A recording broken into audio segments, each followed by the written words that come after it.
এর মধ্যে আবার ডাটা ফেলা আছে, কালকে একাদশী, নিরামিষ তো খেতে তার সাথে হচ্ছে আলুর চোখা, এবং এইটা হচ্ছে বিশেষ আইটেম।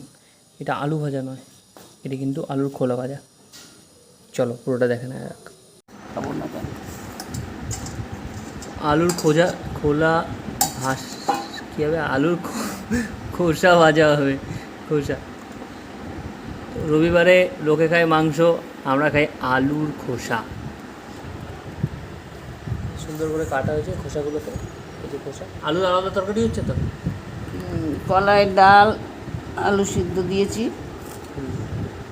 আর আলু ভাজা, আলুর খোসা ভাজা হবে, আলু মাখা হবে।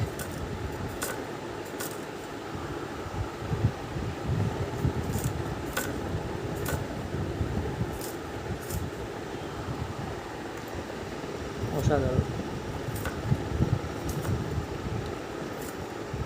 কতগুলো হয়েছে, ভাজলে দারুণ লাগে খেতে, কালো জিরে দিয়ে। এত লাগে।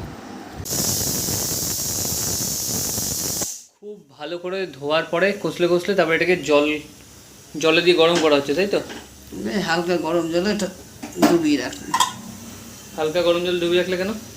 মাটির ইয়েগুলো সব উঠে যাবে, এই যে ফর্সা হয়ে যাচ্ছে।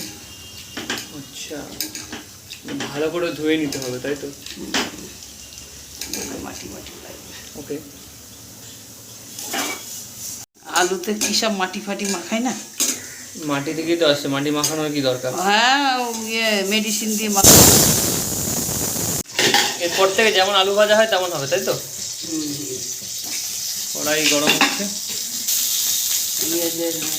এইটুকুই তেল থাকবে না, তেল পড়বে এর উপরে? ওরা দেয়নি।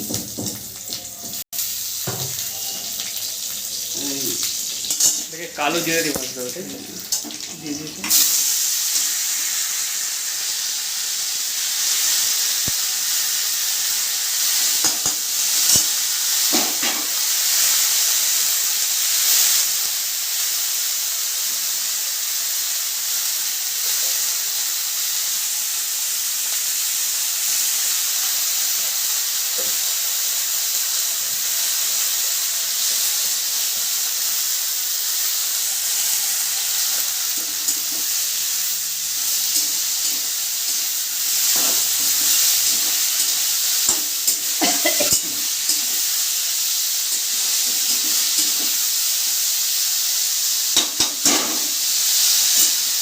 যা ওদিকে যা, ঝাঁক যা, পালা। সাইজ ছোট হয়ে গেল তো, অতগুলো আলু থেকে একটু কমে গেল দেখছি। কমবে না, আলু একটু ভাজতে কমে যাবে। খেয়ে ফেলেছে নাকি মাঝখানে? হবে কেন? আমি নাড়িয়ে দিলাম, একটু লাল লাল হতে হবে, তাই তো? এই আমার নাড়ানোতে টেস্টটা বেড়ে গেল, বুঝলে?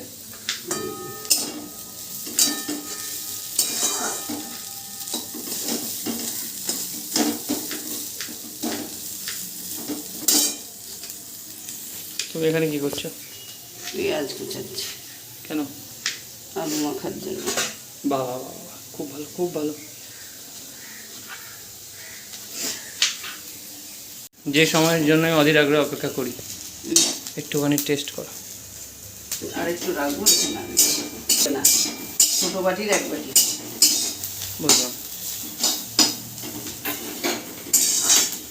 না একটু খেয়ে দেখি। মালার জন্য একটু বাঁধিয়ে রাখবে, আমার জন্য বাঁধিয়ে রাখবে। কেন, আসবে নাকি মাসি? কালকে আসবে ওষুধ নিতে। বেশি করে করলাম, ভালো লাগে, ঝাল ঝাল লাগিয়ে লাগিয়ে ভালো লাগে খেতে। হয়েছে, বললাম না বাটি ধরতে হবে না, কালো জিরে আর লঙ্কা দিয়ে। এই যে দারুণ।